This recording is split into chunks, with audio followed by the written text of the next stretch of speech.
Hi, welcome back. I am Nina Simone, and today we're on episode one and discussing when the prodigal becomes the center. When a child is struggling, something subtle begins to happen inside a parent.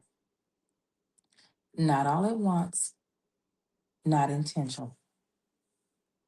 Your thoughts begin to revolve, your prayers become urgent, and your nervous system stays alert.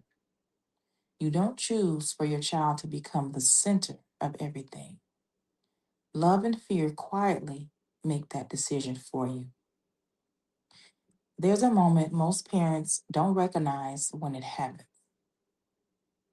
It's the moment your body decides, I need to stay ready. You begin scanning for signs, reading between the lines, preparing for the next call, the next text, the next crisis. This isn't obsession, it's protection. Suddenly, your mood depends on their mood. Your peace depends on their choices. Your days revolve around waiting, watching, worrying. And this doesn't make you weak, it makes you human. As one thing moves to the center, something else begins to shift. Your rest, your relationships, your joy, your sense of yourself.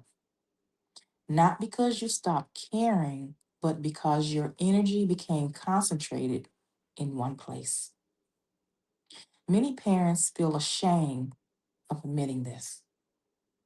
They think, I should be able to handle this better, or other parents seem stronger.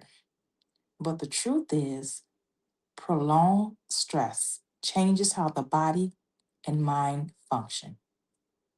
This is not a character flaw. God sees this shift.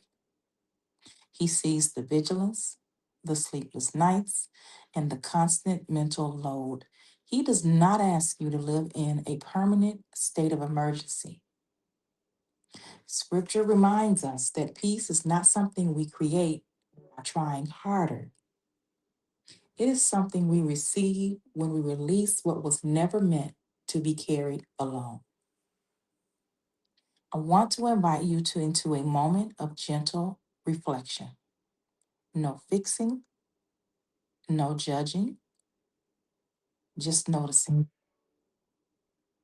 What has God quietly moved to the edges of my life? What part of me has been waiting patiently for attention? In the next episode, we're going to talk about the hidden cost of this over focus, not to create guilt, but to create understanding. You are not broken. You are responding to love under pressure, and peace is still possible.